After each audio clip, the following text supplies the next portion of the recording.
నిజామాబాద్ జిల్లా ఎడపల్లి శివారులోని బోధన బాలికల గురుకుల పాఠశాలను ఎమ్మెల్యే సుదర్శన్ రెడ్డి సందర్శించారు. పాఠశాలలో 10వ తరగతి ఇంటర్మీడియట్ మొదటి 2వ సంవత్సరాలలో ఉత్తమ మార్కులు సాధించిన బాలికలను శాలువాతో ఘనంగా సన్మానించారు. అనంతరం పాఠశాల ఆవరణలో అగ్రికల్చర్ బ్యూటిషియన్ కోర్సు కొరకు ఏర్పాటు చేసిన ప్రయోగశాలను ఆయన ప్రారంభించారు.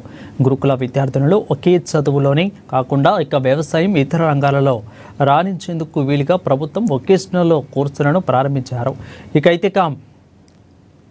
వీటిని విద్యార్థులు సద్వినియోగం చేసుకోవాలని ఆయన సూచించారు. ప్రస్తుతం పోటీ పరీక్షలలో ప్రపంచంలో ప్రతి విద్యార్థి తమ లక్ష్యాన్ని నిర్దేశించుకుని ముందడుగు వేయాలని అన్నారు.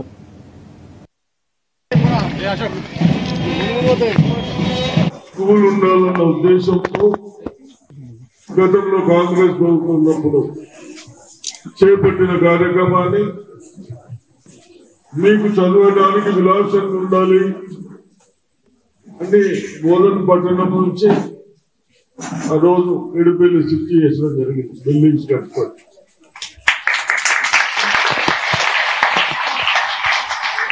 అదేవిధంగా గత 10 సంవత్సరాల్లో కొద్దిగా మీరు ఇబ్బంది ఫేస్ చేశారు. 10th తర్వాత ఇంటర్మీడియట్ కు అకామిడేషన్ లేకుండా సౌకర్యాలు లేకుండా క్లాసెస్ పెట్టారు. మేము వచ్చి బాధపడ్డాం. ఆ రోజు టైలర్స్ చూసేవాళ్ళు లేరు, కనీసం క్లీన్ చేసేవాళ్ళు లేరు. అవన్నీ గమనించి మేము నాతో